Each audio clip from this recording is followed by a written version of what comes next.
Moving on, and while it's hot now, many corn and soybean producers in central Nebraska dealt with enough rain last week to leave their fields underwater. Corn was around the V6 stage, with some even close to tasseling. Soybeans were V1 and all the way up to near flowering. Additionally, Cropping Systems Extension Educator Sarah Sivits says the flooding was quite variable around her area. When the plants are smaller, they can survive for a few days underwater or partially submerged compared to fully submerged. But with the high temperatures that we had kind of across the board, that was very detrimental to some producers' fields.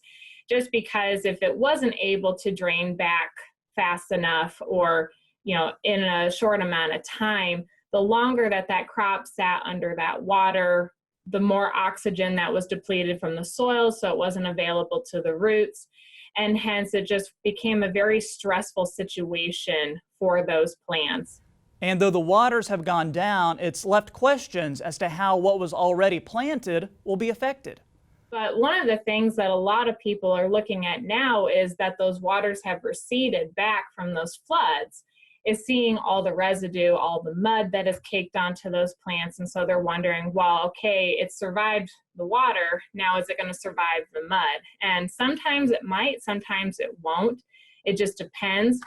You have mud that is caked onto the leaf surface, and we need those leaves in order to capture sunlight so it can photosynthesize.